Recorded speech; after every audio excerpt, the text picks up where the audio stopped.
अस्सलाम वालेकुम वरहमतुल्लाहि वबरकातुहू। दोस्तों, आप कैसे हैं? ठीक हैं? अच्छा, एक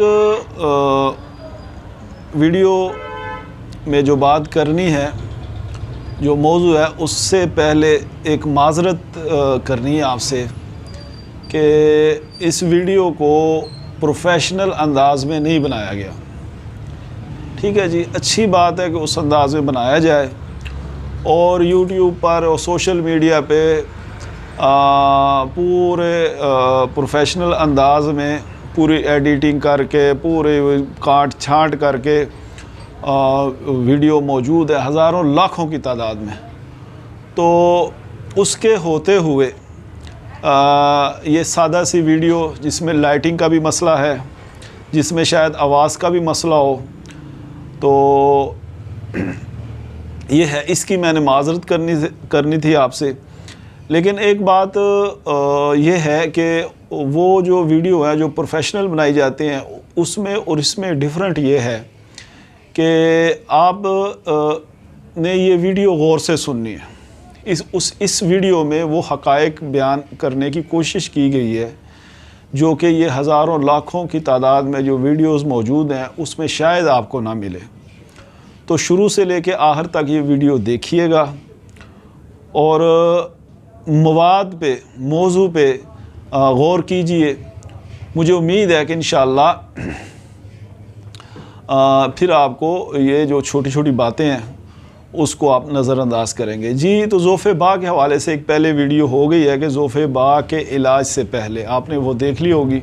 अब आते हैं असल मौजू की तरफ। ये ज़ोफ़े बा है क्या?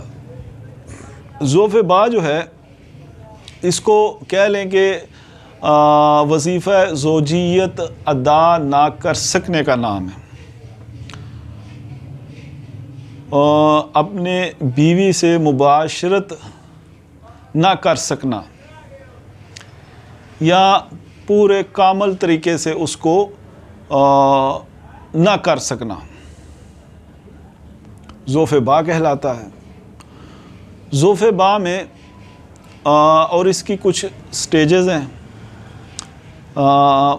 तो इस हवाले से बात करूँगा इंशाअल्लाह। और बड़ी अहम बात है ये। देखें, ज़ोफ़े बा के लिए दुनिया जहाँ की अद्वियात मौजूद हैं, गोलियाँ मौजूद होती हैं, कैप्सूल मौजूद होते हैं, माजूनात, मुरक्कबात बहुत सारे मौजूद हैं। आप जिससे भी बात करेंगे इसके इलाज के लिए आपको हर बंदा तैयार नज़र आएगा। कि हुकामा तो एक तरफ, डॉक्टर तो एक तरफ, आम बंदे भी आपको कुछ ना कुछ नुस्खे बता देंगे, किताबें भरी पड़ी हैं। लेकिन फिर क्या वजह है कि इलाज नहीं होता? अक्सर आपको लोग ऐसे नज़र आएंगे जो कहते हैं कि जी इसका इलाज नहीं हो सका। तो इसमें कसूर जहाँ अमूमी तौर पर हम सब का है कि हम इलाज जो करवाने लगे हैं, क्या ये इलाज इसकी ज़रूरत भी है कि नहीं, या इलाज से पहले ये देखना कि ये मर्ज़ है भी कि नहीं है, ज़ोफ़े बा है भी कि नहीं है, ये कोई और मसला तो नहीं है। हम इसमें नहीं पढ़ते, हम इसके हवाले से शऊर हासिल करना भी नहीं चाहते कि हमें इलाज करवाना चाहिए भी नहीं या इलाज की ज़रूरत है भी कि नहीं। इलाज करना किसका है? क्या ग़िज़ा से काम चल जाएगा? क्या ग़िज़ा से इसका इलाज हो जाएगा? इसकी अक़साम के बारे में हमें नहीं है। तो दोस्तों, इस हवाले से पूरी आगाही होनी चाहिए। ज़ोफ़े बा जरियान के जो मरीज़ होते हैं, नौजवानी में जो पेशाब से पहले या बाद में मनी के कतरे आते हैं, मादा के कतरे आते हैं, उसको जरियान कहते हैं, उससे भी ज़ोफ़े बा हो जाता है। या बहुत ज़्यादा एहतलाम हो, जो रात को सोते में एहतलाम हो जाता है, मनी का हराज हो जाता है, उससे भी ज़ोफ़े बा हो जाता है। एक ज़ोफ़े बा सूरत इंज़ाल से भी है। ठीक है जी, ज़कावत हिस्स से भी हो जाता है। फिर ज़ोफ़े बा जो है, सिर्फ ये तीन जो है, सूरत इंज़ाल, जरियान, एहतलाम, इसके अलावा भी ज़ोफ़े बा जो है हो सकता है। लेकिन हमारा इल्म जो है ना, यहाँ तक ही है। हाँ कि इससे आगे भी है। देखें, बहुत बड़ी बड़ी बीमारियों को छोड़ें, क्या शुगर को आप छोड़ दें, यरकान को आप छोड़ दें, दूसरी बीमारी को छोड़ दें, क्या जब बुखार की हालत हो तो क्या बंदा सही तरीके से सोबत कर सकता है? नहीं कर सकता। तो इसका मतलब ये हुआ कि जिस्म में कोई भी बीमारी हो, कोई भी बीमारी हो, उसके होते हुए ज़ोफ़े बा का होना लाजमी है। तो इससे ये मालूम हुआ कि ज़ोफ़े बा अगर हो जाए या आप महसूस करें कि मुझे ज़ोफ़े बा का मसला बन गया है, तो सबसे पहले आप अपने जिस्म में जो मौजूद कोई बीमारी है, कोई नक्स है, उसका इलाज करवाना चाहिए। अब एक बंदे को शुगर है, अक्सर आपने देखा होगा कि शुगर का मरीज़ जो है वो कहता है शुगर की मैं तो इंसुलिन ले रहा हूँ, मैं फ़लाँ कर रहा हूँ, या वो ठीक नहीं हो रहा, लेकिन मैं जो है ना, आप मुझे कोई ज़ोफ़े बा की दवाई दे दें, या ख़ुद ही ढूंढ रहा होता है, उसका इलाज नहीं होता, वक़्त का ज़िया होता है।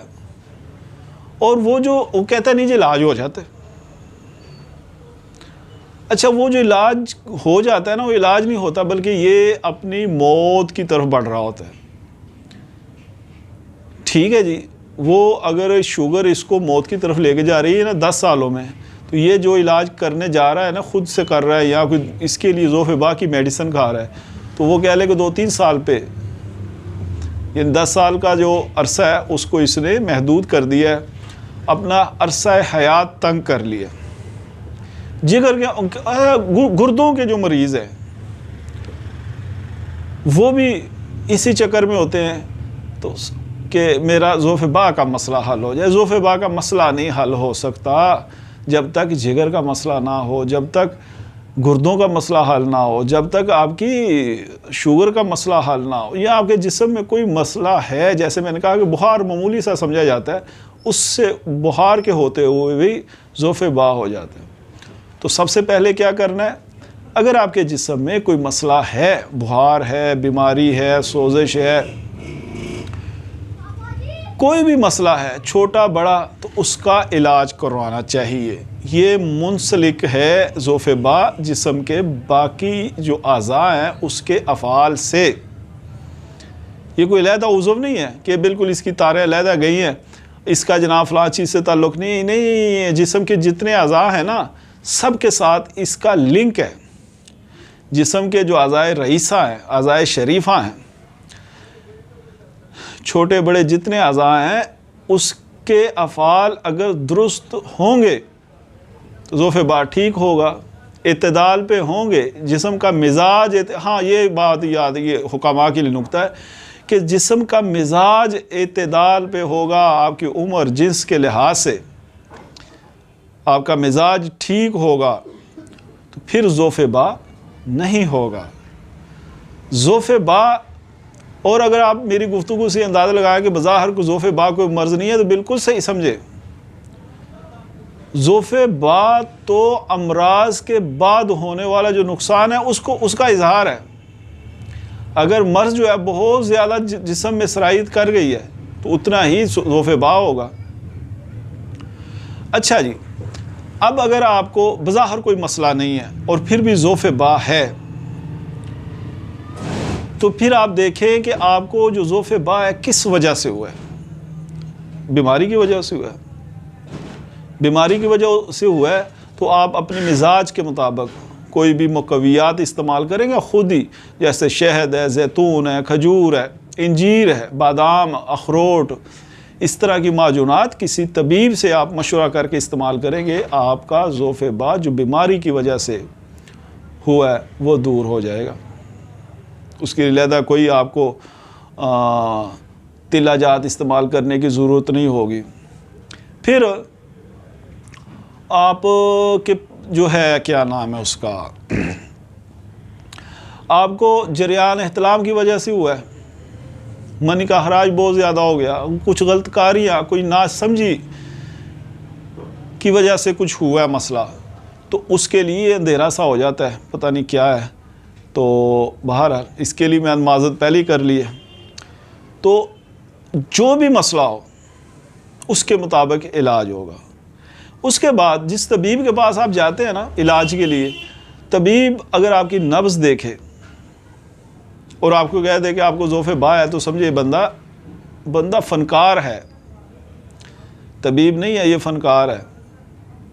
इसने आपकी दिल की बात जान ली है कि ये किस लिए इलाज के लिए आया है। तो जो सही तबीब होगा, वो जो सही तबीब होगा ना, वो क्या करेगा, वो आपके दीगर अमराज है, दीगर अज़ा उसके हवाले से वो कोशिश करेगा, उसको देखेगा, आपके मिजाज को देखेगा, आपके परहेज़ को देखेगा, असबाब मर्ज़ को देखेगा, तो वो आपका इलाज करेगा। मेरे पास एक ना बहुत पुरानी बात है, एक मरीज़ आया, मरीज़ नहीं था, मेरा एक शागिर्द था, तो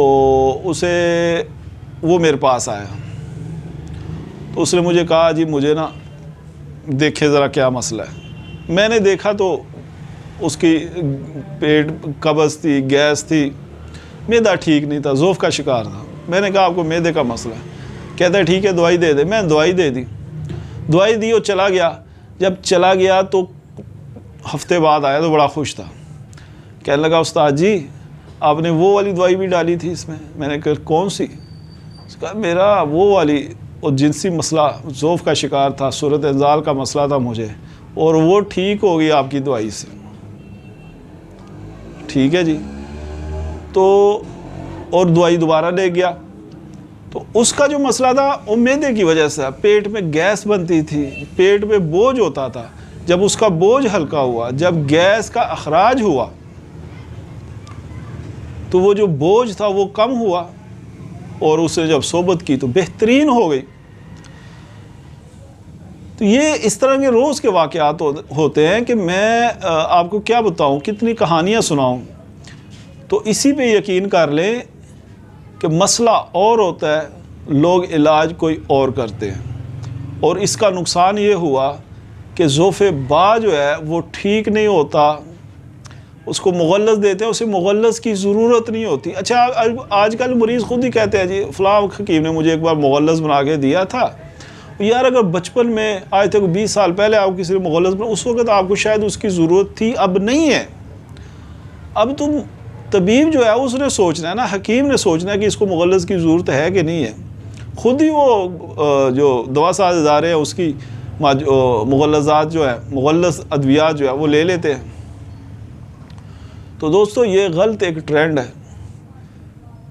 जब आप तबीब के पास जाते हैं, पहले तो सही तबीब होना चाहिए जो आपको ग़िज़ा बताए, जो आपको परहेज़ बताए, जो आपके मर्ज़ पे सही पहुंच जाए कि असल मसला इसका क्या है, उससे इलाज कराएं, गौर व फ़िक्र करें। इंशाअल्लाह ताला ये चैनल हमने इसीलिए बनाया है कि हम आप में एक फ़िक्र पैदा करें कि जो जिसके लिए जिस चीज़ का आप इलाज कर रहे हैं क्या उसको इलाज की ज़रूरत है भी नहीं, और अगर इलाज की ज़रूरत है भी तो क्या आपका इलाज सही हो रहा है। इसे भी इंशाअल्लाह आगे भी बात करेंगे। आपने इतनी लंबी वीडियो देखी, आपका बहुत बहुत शुक्रिया। अस्सलामु अलैकुम व रहमतुल्लाहि व बरकातहू।